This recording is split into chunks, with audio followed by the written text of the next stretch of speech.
want to talk today about the great lie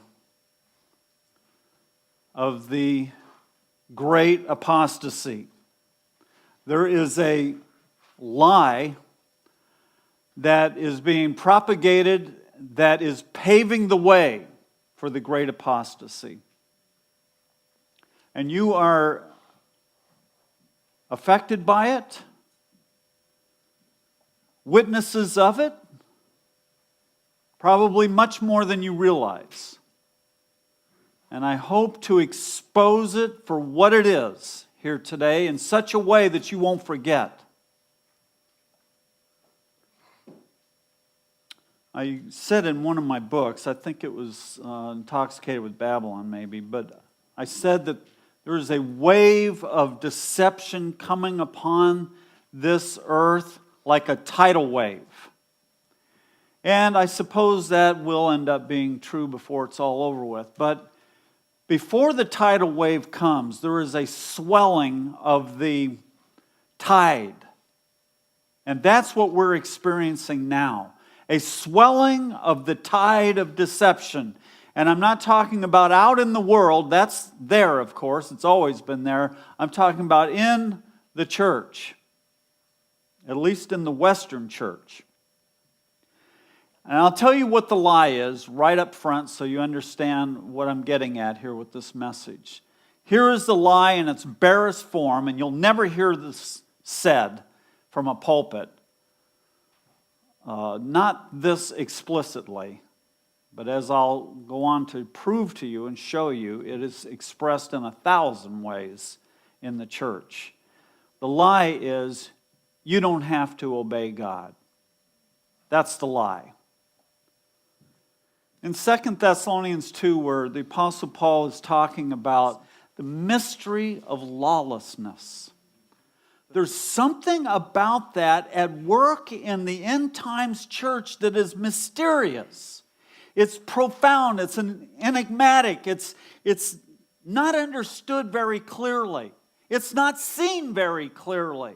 Jesus said in the Olivet Discourse in Matthew 24, he said, many false prophets will arise and will mislead many. Do you believe that? He said, because lawlessness is increased, most people's love will grow cold. But the one who endures to the end, he will be saved. Now, in regards to this lie that's being propagated in the church, there's two reasons, really, primarily, that it's so powerful. One is that it's built on half-truth. Much of it is, and that's the most powerful deception, is when there's truth involved. So they'll take some portion of truth, which we all understand, that's a true thing, and they will build on that, but from that pure foundation, then they add all this other junk, and they twist and corrupt what began as a pure truth. Now in this case, for this lie, the truth is that we are saved by grace. That is true. Absolutely true. The opposite of that is what Paul was constantly battling in his day, some 30, 40, 50 years before this, which was the lie of legalism that the Judaizers brought forth. So Paul was, that was the great heresy of his day, and he fought it with all his heart, and some of the strong things he says about grace are to refute that lie on the other side. See? So now that Paul is gone, Jerusalem has been decimated by the Romans, and life has gone on almost 30 years after Jerusalem is destroyed. Judaism as it was is gone. So Judaizers are gone. So now the enemy brings in this lie of antinomianism through the Greek culture. Antinomianism just means without the law. So, it's on the other side of the spectrum. So there's a truth there that we're saved by grace, but there's also another half to that. It isn't just that. The other part of that is if the Holy Spirit of God is living within you, there's something compelling you to live a holy life, to obey God.